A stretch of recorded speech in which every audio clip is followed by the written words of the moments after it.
Albert was either thrown out of a car or hit by a car. He was found on the side of the road down in Cabot, Arkansas. Some really, really wonderful people thought that he was worth taking a shot at. And we brought him up on one of those pet carriers that come up with tons of animals from the South. 51 dogs, welcome to Rochester. They were brought here by the dog rescue organization Freedom Ride Incorporated.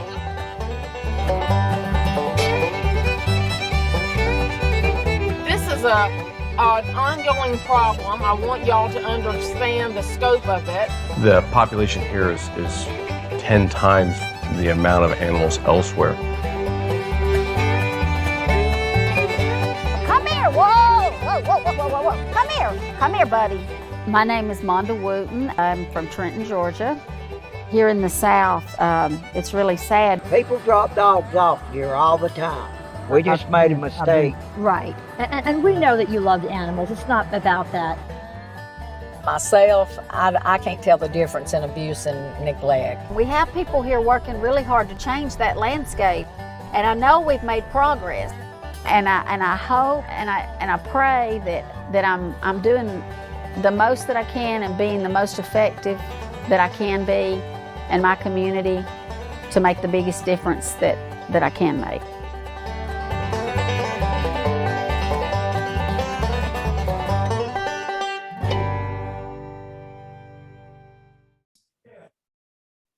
Hey everybody, welcome to Big Blend Radio. We just watched the documentary film called Free Puppies.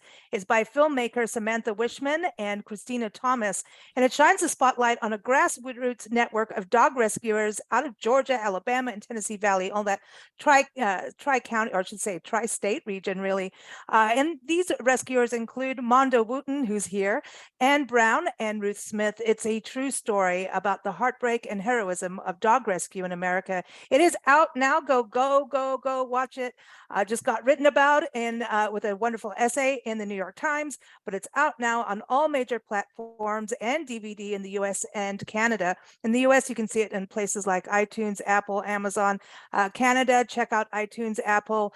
And we have filmmaker Samantha with us. How are you, Samantha?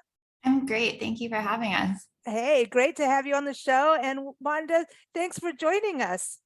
Well, you're so welcome. Thanks for covering this. And the more awareness we can get out there, the better it is.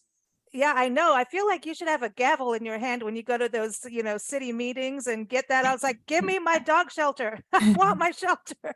Well, actually, I have some good news about that. We're about to break ground on that. We started the movie a few years ago. And so there's been a lot of progress, and this movie shed a lot of light. And so we're about to break ground. We've collected the money through SPLOS, which is a special purpose local optional sales tax, and we have the place. So we're now we're working on the budget to run it. So. Oh, that's awesome. That is great news. Samantha, tell us a little bit about what got you started into, hey, I've got to do this film. You've got a rescue pup or two, right?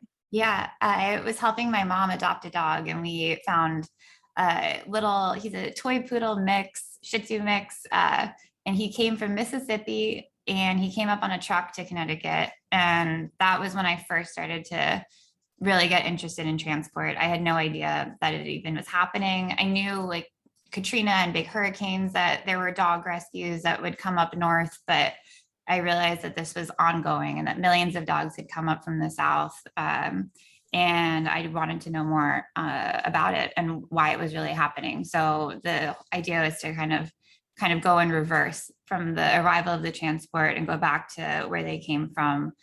To really understand what was happening so we could help, the dogs that didn't get to make it out on rescue. So that was when I got to meet Monda and follow her and all the work that she does. Yeah, Monda, tell us a little bit about what got you started. And suddenly, you're an entrepreneur, you're on the city commission. You've got all these things going, but it seems like you and the other ladies are just, it's nonstop for you with these dogs. Well, it's as much as you want to do, and then there's always more to do. I told Sam the first time I talked to her, I said, "Are you sure you want to come here and do this?" I said, "It's like swimming in a endless sea of misery." But there are some victories, and you just have to celebrate those. But my son got me started when he was like 4 years old. He wanted and now he's 30. He wanted a little black puppy, and I'd never had a pet. And so we went to a puppy mill to buy a puppy, not knowing any better. And when I got there, I noticed there was all these dogs, in the crates and cages, and it just didn't look good. It didn't feel good. The dogs were there basically just to reproduce. And, and then we got our little dog home and fell in love with it. And I kept thinking back about, what I had seen. And then I started having all this compassion for dogs. And, I noticed them on the side of the road. I noticed them tied up, chained to trees and stuff. And so I just wanted to help them. And so I did. And before I knew it, my whole life was dogs. And it's been that way for years and years. And, I've taken a break here and there because, you get so overwhelmed. You have to set your boundaries, because it can take over. It can definitely take over. Yeah, caregivers always have to take care of themselves. That is something, otherwise can't be as strong. But you have this amazing network of women going out there and going in places that, listen, we travel full time across the country in parks and lands, and our GPS takes us to places where I'm like, oh, we're going to get shot. And those dogs, like they're they're going to tell their pet parents, hey, you can shoot them. They're trespassing, you know what I mean? And so I think it's difficult what you're doing, because I think there's a lot of people who care, but really it seems education is something that is necessary for the dogs. And that's a long-term thing that takes time. But do you feel that, Monda, when everything you do about education? It's definitely education, because I can look back and I can remember when I was in that position. Before I had my little dog and fell in love with it, I would drive down the road, and I would, we're in the rural South here, and I would see dogs chained up, and it didn't register with me that that's horrible. And so I went through that learning process as well. And what I want to do is work with people and try to help them understand how horrible it is that a dog lives on the end of a chain. That's horrible. And and unaltered dogs, that's horrible that a dog lives like that. And that some of them live on the end of chains and just has litter after litter after litter after litter. And we see a lot of really bad stuff here. And we can't fix it all, but if we can work on it, I tell people it's like a drug problem. We're never going to conquer the whole drug problem. We're never going to stamp out drugs completely. I think more people can relate to that, because we've all known someone on drugs, or a family member, a friend, neighbor, something. And so we know it's there, and we can never stamp it out completely. But if we don't work on it continuously, then it'll conquer us. Right. I think this is an important thing too, in regards to the education part, is people do care. And Sam, did you see that when you were out filming the human stories and the human element of this?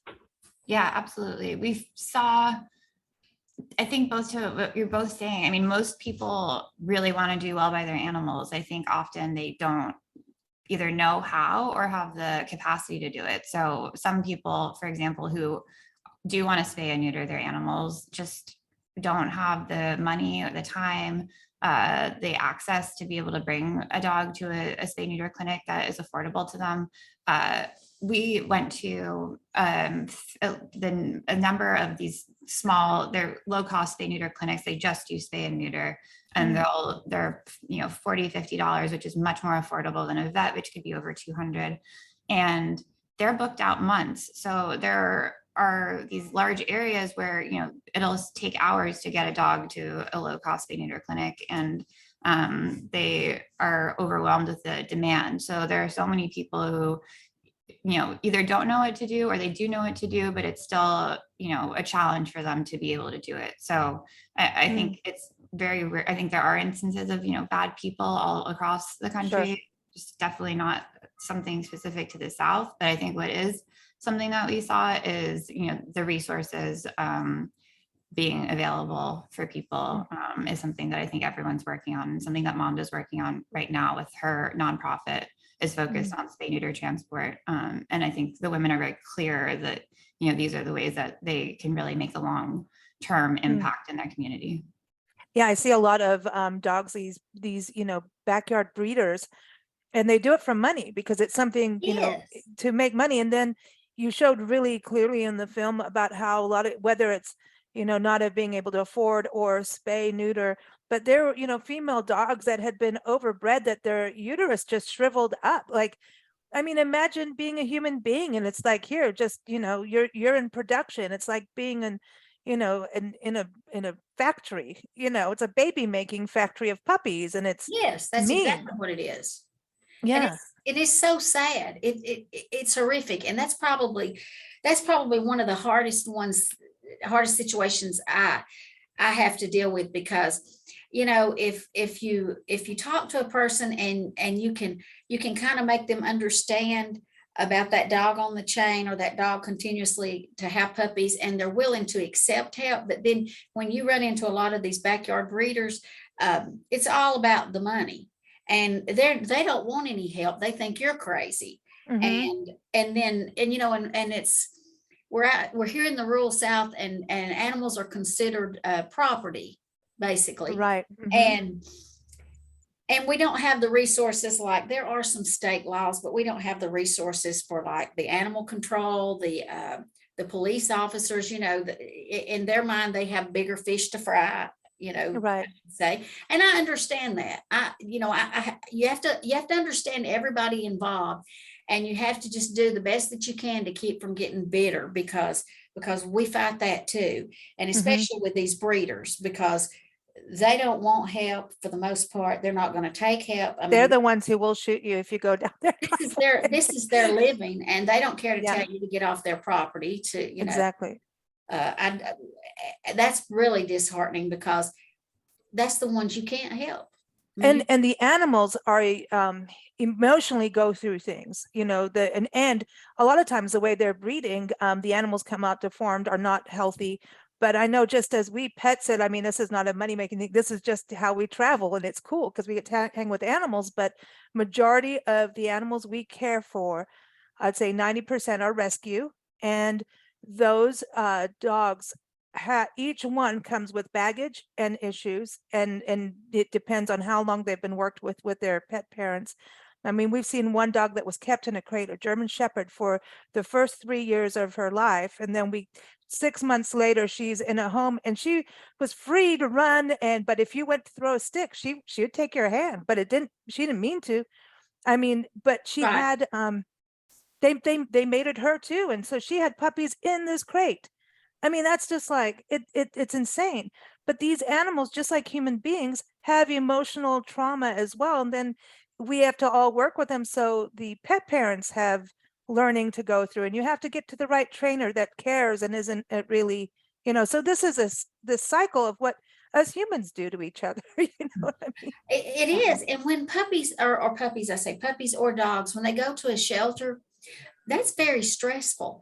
I mean, you wouldn't believe, most shelter dogs are owner surrender.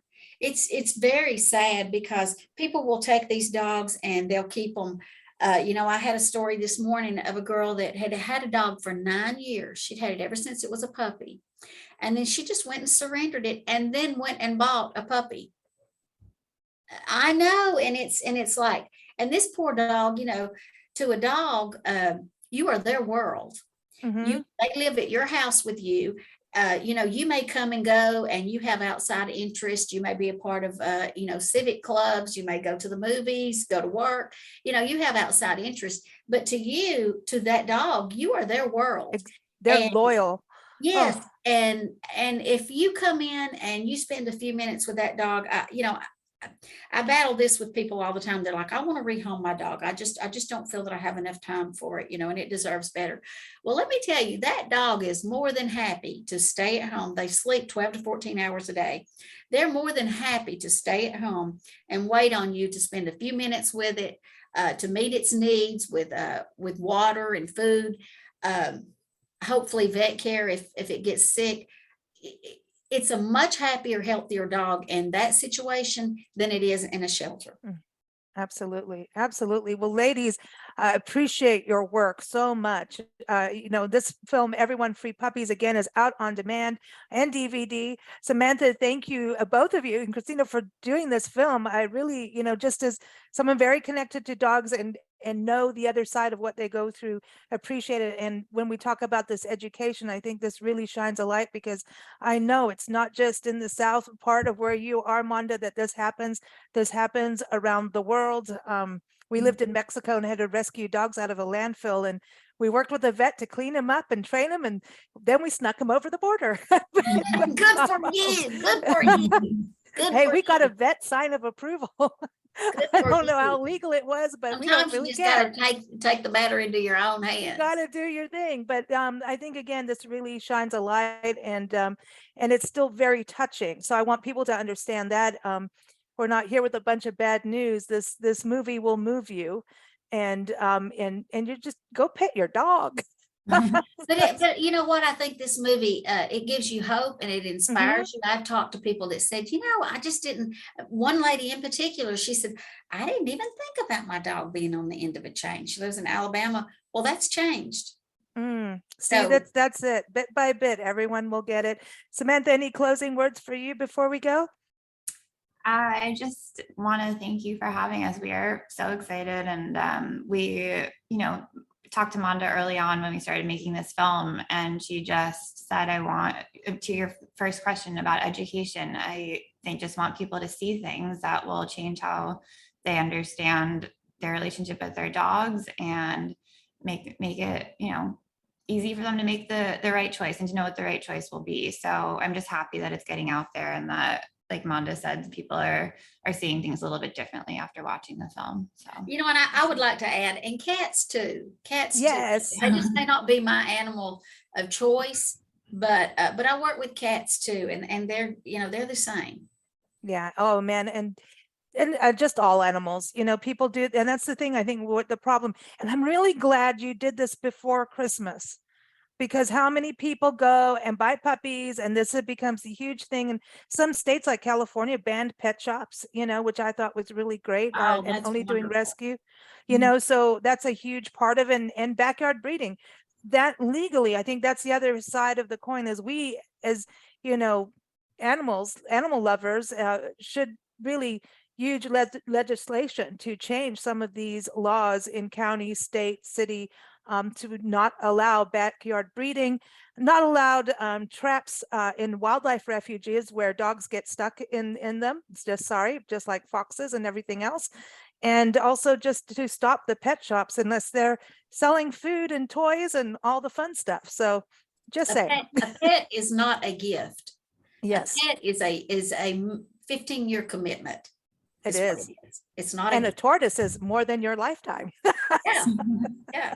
Well, thank you, ladies, for joining us. Everyone, again, it's called Free Puppies, out now. Look on Amazon, iTunes, in the United States and Canada. And of course, keep up with us at bigblendradio.com. Thank you so much, ladies. Thank you. Thank you.